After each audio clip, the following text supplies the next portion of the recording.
اعوذ باللہ من الشیطان الرجیم بسم اللہ الرحمن الرحیم۔ سورۃ توبہ رکوع نمبر 3 میں پہلا سوال ہے، اللہ تعالیٰ نے مساجد کی تولیت اور آباد کاری کا حق کس کو دیا ہے؟ سورۃ توبہ آیت نمبر 17 اور 18۔ 17 میں تو یہ بتایا گیا ہے کہ مشرکین جو ہیں وہ اللہ کی مسجدوں کے مجاور بنے بیٹھے تھے، اور وہ یہ دعویٰ کرتے تھے کہ ہم ہی اس کے متولی ہیں اور ہم خادم ہیں، ہم خدمت کرتے ہیں، جبکہ وہ عبادت میں بندگی میں اللہ کے ساتھ شریک ٹھہراتے تھے۔ تو پھر آیت 18 میں اس کا جواب دیا جا رہا ہے کہ اللہ کی مسجدوں کی آباد کار، مجاور اور خادم تو وہی لوگ ہو سکتے ہیں جو اللہ کو مانیں،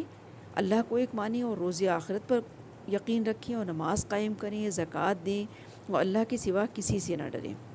تو وہی صرف اس کے متولی اور آباد کاری کا حق رکھتے ہیں۔ اس کے بعد دوسرا سوال ہے، دنیا کی سطح بین لوگ عموماً کن مذہبی اعمال کو قابل قدر سمجھتے ہیں؟ اس کا جواب آیت نمبر 19 میں اس طرح سے دیا جا رہا ہے کہ سطح بین لوگ یعنی کسی زیارت گاہ کی سجادہ نشینی، مجاوری اور چند نمائشی مذہبی کام کر لینے سے،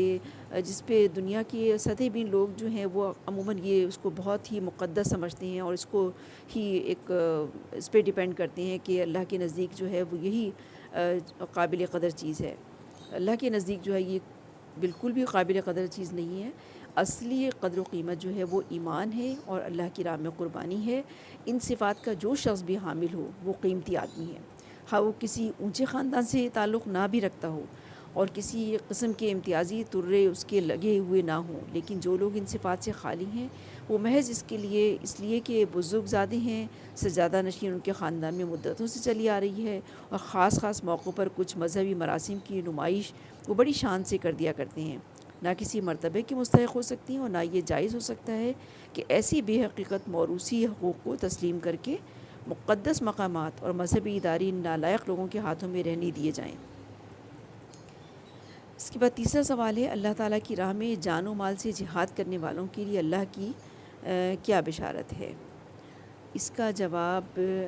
آیت نمبر 20 میں دیا جا رہا ہے، الذین آمنوا وہاجروا وجاہدوا فی سبیل اللہ باموالہم وانفسہم اعظم درجۃ عند اللہ واولئک هم الفائزون۔ اللہ کی ہاں تو انہی لوگوں کا درجہ بڑا ہے جو ایمان لائے اور جنہوں نے اس کی راہ میں گھر بار چھوڑے اور جان و مال سے جہاد کیا، وہی کامیاب ہیں۔ چوتھا سوال ہے، اللہ تعالیٰ اور رسول اللہ صلی اللہ علیہ وسلم سے سچی محبت کس بات کا تقاضا کرتی ہے؟ آیت نمبر 23 اور 24 میں اس کا جواب دیا جا رہا ہے، اے نبی کہہ دو کہ اگر تمہارے باپ اور تمہارے بیٹے اور تمہارے بھائی اور تمہاری بیویاں اور تمہاری عزیز و اقارب اور تمہارے وہ مال جو تم نے کمائے ہیں اور تمہارے وہ کاروبار جن کے ماند پڑ جانے کا تم کو خوف ہے،